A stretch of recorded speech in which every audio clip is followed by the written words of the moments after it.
Week 7 of the fantasy football season. Here's a few running backs I have as sleepers this week. The first back, D'Ernest Johnson of the Jacksonville Jaguars. D'Ernest Johnson, he got some run last week where Travis Etienne was banged up, and now it's a 50-50 shot he plays in this ball game, Etienne, even though he's been limited so far with a hamstring injury in the early going in practice. So D'Ernest Johnson, like I said, he got some work last week, and we saw a few years ago with the Cleveland Browns when he stepped in and got some starting opportunities with D'Ernest Johnson, and he had some big ball games for the Brown team. So the last 2 weeks, he's been a little bit more involved. Week 5 versus Indianapolis, 1 carry, 1 yard, 2 catches, 9 yards. And then last week at Chicago, like I said, I know some of it was garbage time in that London game versus the Bears. 6 carries, 28 yards, 2 catches, 16 yards. So Travis Etienne, we'll see if he plays in this one. It looks 50-50 right now that he's got in limited practices for this Jacksonville Jaguar team. And we know Tank Bigsby will be in the mix as well, even if Etienne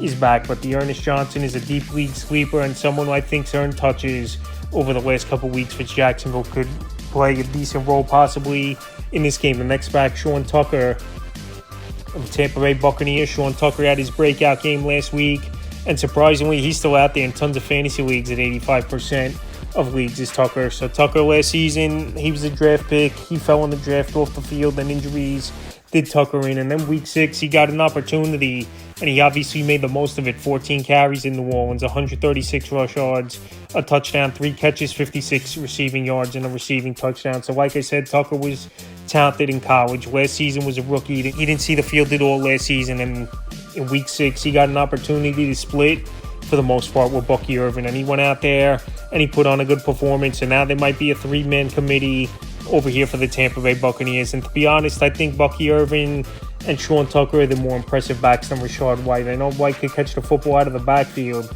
but he's pretty much a running back that can't run in between the tackles. His yards per carry, even last season, were pretty bad for him. And I think Tucker, he's going to get some playing time, even with White in the lineup, even though he's going to be the starter. Reports have come out, so this could be a messy committee, but Sean Tucker has earned some touches, and I think he's a sleeper option this week in a potential shootout with the Ravens coming to Tampa Bay. And the third and final back I have as a sleeper this week is Ty Chandler of the Minnesota Vikings. So Aaron Jones, he wasn't seen on practice in the early practice reports, and Ty Chandler obviously be the next running back to step in to the offense, this Minnesota Viking team. If Aaron Jones is going to miss time with a hip injury, and I've said this all along this season, you know Aaron Jones, he's good to miss a game or two, and now with missing practice early in the week here, there's a possibility Ty Chandler could step in, and even if Aaron Jones does play, Ty Chandler, I still believe, will get a little bit more of a workload than usual. Available right now in 69% of fantasy leagues, and Chandler, when he came in relief in week 5 versus the Jets, he had a 14 carry, 30-yard game and 2 catches, 9 yards. But this week, it's a potential shootout versus the Lions. And obviously, if he steps into a starting position, if Aaron Jones is going to be ruled out in this one, he's more than a sleeper. He'll be a top, I believe, 20, 25 option, worst case, at the running back position. So Chandler is still out there in tons of leagues, and I will go on the wire and get him right now as an insurance policy. If Aaron Jones might not play in this game, so that's a few running backs I have as sleepers for week 7 of the fantasy football season.